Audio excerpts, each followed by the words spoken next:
sahabat Indojati Pos, kembali lagi bersama saya Debbie Novita di program Serba Serbi Ramadan ala Indojati Pos edisi Hari Kartini.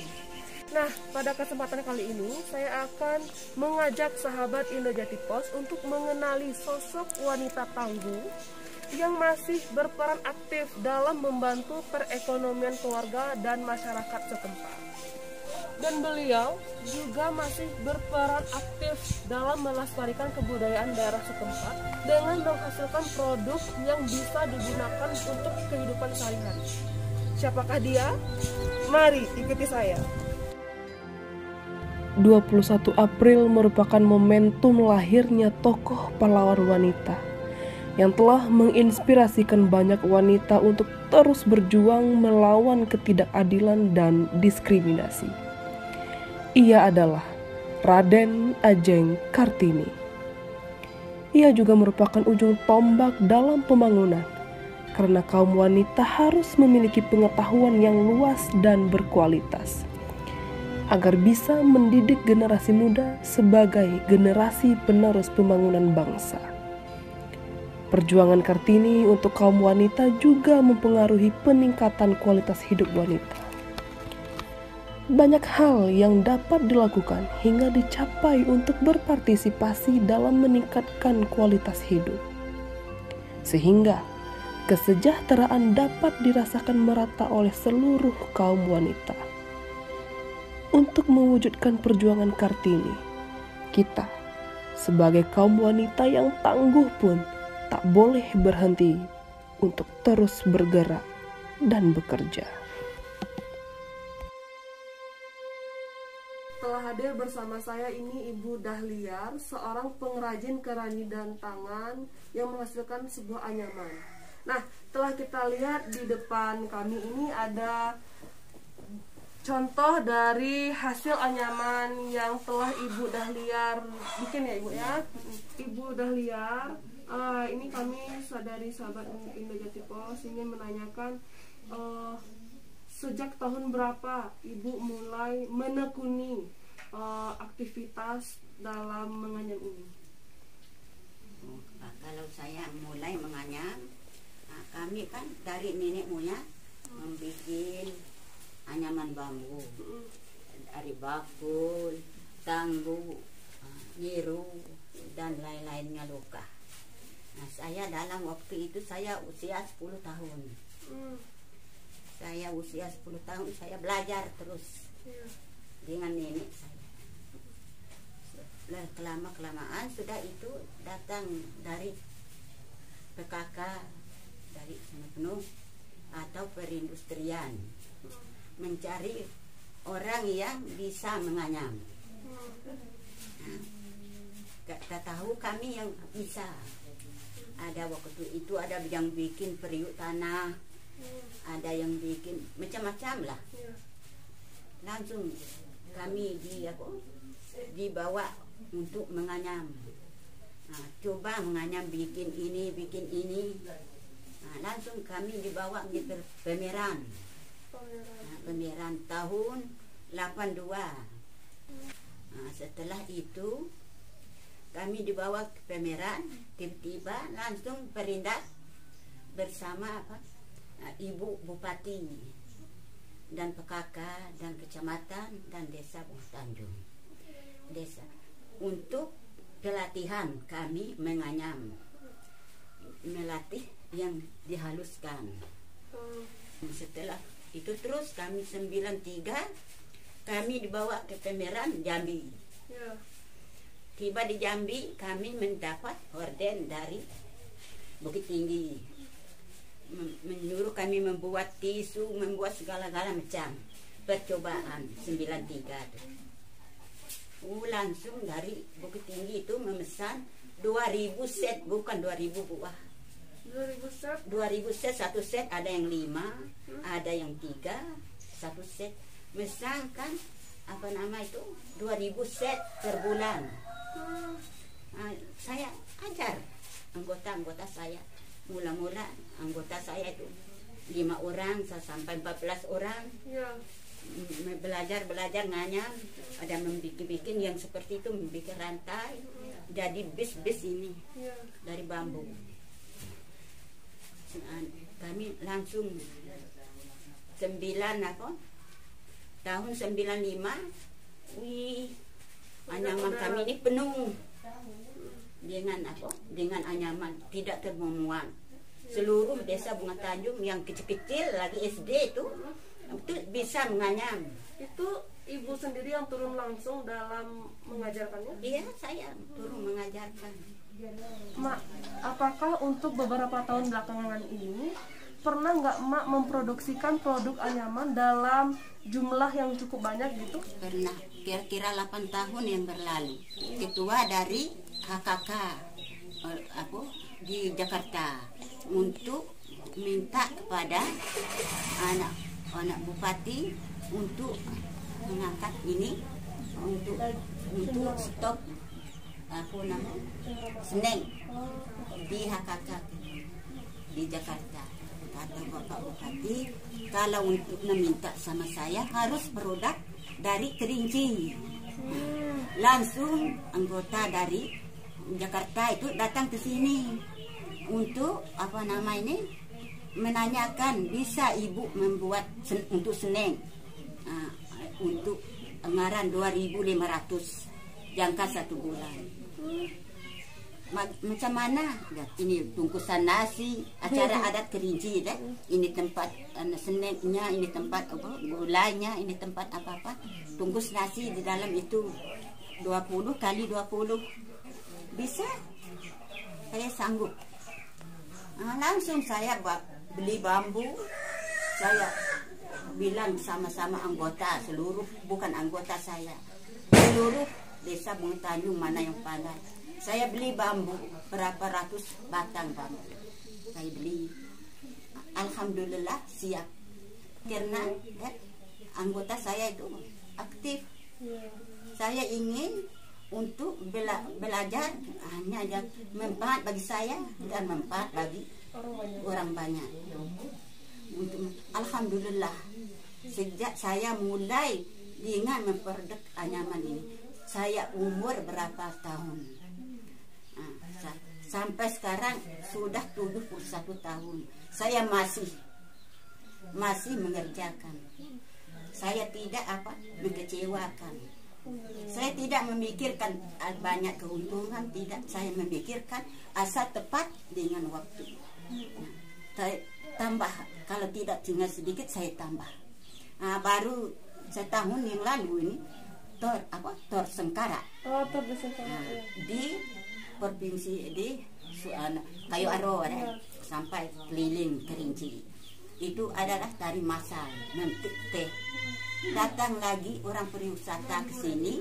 Ini dari bupati untuk menyuruh membuat untuk jangki tarian memetik teh dan sekalian tudungnya. Kalau tudungnya saya tolak, carilah yang dibeli di toko-toko.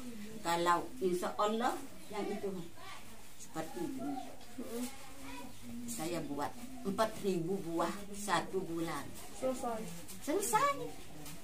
Selesai. Masih ada bersisa.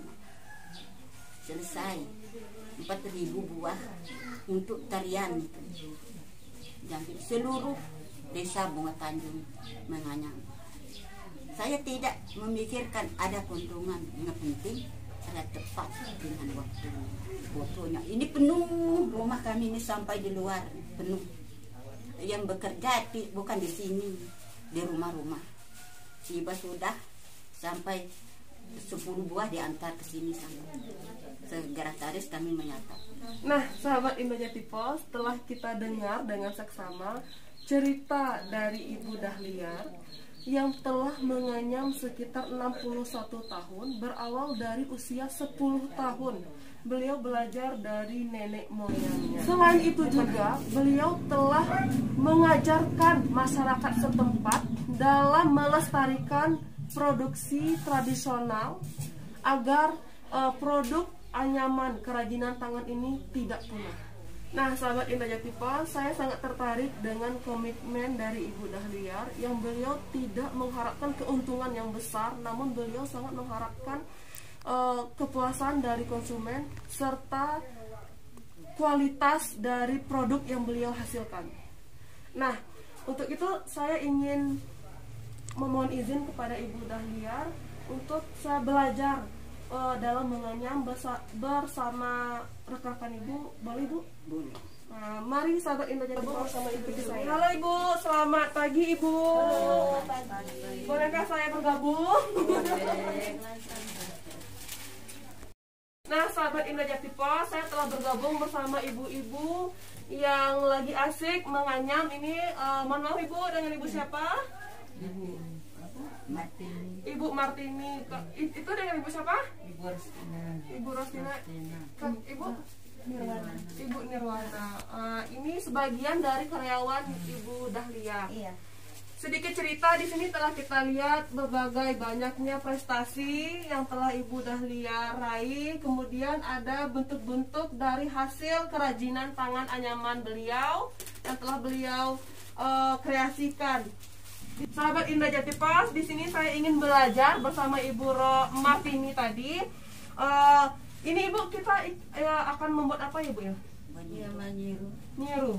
Ini bentuk hasilnya, contoh yang telah siap gitu ya, Bu, ya. Siap. Proses pada saat pengerjaan membuat niru ini berapa lama Ibu? Ya kalau kita nganyam sehari sudah. Iya. Semua. Boleh Ibu ajarkan saya? Boleh. Gimana Ibu? Coba Bu. Ayo sahabat Indah Jatipa, kita belajar menganyam. Iya. Cara menganyam. Iya. Gimana Bu? Coba Bu. Nah, Saya, Bu. ini. Pertama yang Angkat, yang angkat. ini ya, yang dua-dua ini ya. Oh, itu salah. Hah? Yang angkat yang bawah salah. Ini. Ah, Yang ini. Satu. Yang ini. Ini. Yang ini. Yang ini. Ini. Angkat dua, tinggi dua. Ya. Angkat dua. Wah, rumit juga.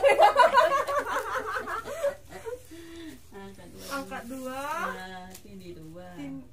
Dua Ibu ya. Dua. Rumit ya, sama dengan Jatipa. Ini sepertinya saya butuh waktu yang lumayan juga dalam menganyam ini. Ibu, terima kasih dulu ya Ibu ya, telah mengajarkan saya dengan waktu yang sesingkat-singkatnya. Sahabat Indah Jatipa, kali ini saya akan bertanya kepada salah seorang karyawan dari Ibu Dahliar, yaitu Kakak Nirwana. Kakak, selama Kakak dalam mengerjakan anyaman ini, kendala apa saja yang pernah Kakak rasakan? Iya, kalau masalah kendala kami di sini kan ini kan kadang cuaca hujan, nah, kita cuma butuh pengeringan, tapi karena cuaca hujan jadi kita harus menunggu 1 atau 2 hari lagi gitu. Terus kendala lain ya, masalah yang lain kadang kalau cuaca hujan kan dia kan bisa berjamur, kurang kering kan gitu kan, kualitasnya juga kurang baik gitu. Tapi kalau cuacanya cerah, ini kan hasilnya juga putih gitu. Kalau cuacanya hujan kan agak menguning dia ini kan, jadi kurang bagus kualitasnya. Terus kendala juga pemasaran juga, kadang kan kita ada pesanan dari mana-mana kan, harus kita produk ini kan nggak bisa dibiarkan lama-lama, nanti dia bisa berjamur atau apa gitu. Cuman kadang kalau pesanan dari sini aja, dari lokal itu lumayan lah, kita bisa mengerjakan dengan baik. Ibu Dahliar, tadi telah banyak kita berbincang-bincang mengenai yang profesi yang telah Ibu tekuni sudah berpuluh-puluh tahun tadi gitu kan. Yang ingin saya tanyakan, apa harapan Ibu ke depan untuk anyaman ini terutamanya? Saya ke depan semoga anak-anak dan cucu-cucu gunakan itu bisa menganyam supaya tidak anyaman kami ini punah. Karena saya mengharap, karena saya sudah tua, generasi muda ini harus meneruskan anyaman ini. Sudah tahun 97 dibawa oleh Kementerian Bidang Ibu Bupati ke Tasikmalaya, Jawa Barat. Sejak itu saya mulai beraksi untuk membawa anyaman ini, mengajarkan seluruh masyarakat di Desa Bunga Tanjung. Kakak Nirwana, kalau harapan dari karyawan untuk anyaman ini bagaimana ke depannya? Nah, kalau dari karyawan kami cuma berharap usahanya lebih maju, terus kita bisa memproduksi ini, pemasarannya untuk lebih luas. Terus apalagi di zaman sekarang kan, kita zaman COVID-19 ini kan kita kerjanya di rumah. Terus harapan saya ke depan kalau bisa pemerintah memperhatikan usaha kecil di rumahan kayak gini kan, supaya lebih produktif, lebih luas dikenal masyarakat. Yang terutama bisa diperhatikan untuk bantuan modal ke depannya gimana gitu kan, supaya usaha yang kami bikin sekarang ini lebih maju. Ya, harapan kami itu cuman yang lebih penting pengawet ini kan ada, cuman bahannya susah didapatkan. Tapi kalau bisa dengan adanya promosi kayak gini, pemerintah bisa membantu kami mendapatkan bahan pengawet. Dan pewarna ini juga ada yang tekstil itu kan, kita ini kan sekarang kita cuma memakai pewarna gincu itu seperti gincu makanan kayak gitu ya, yang sifatnya tidak berbahaya.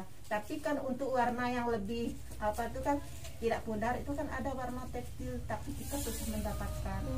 Nah, inilah tadi cerita kita bersama Ibu Dahlia dan beberapa orang karyawannya, sosok Kartini masa kini. Untuk ibu-ibu Kartini di luar sana, contohlah petik cerita yang menarik dan pesan moral yang telah disampaikan oleh Ibu Dahlia. Terima kasih, saya Debbie Novita, sampai jumpa.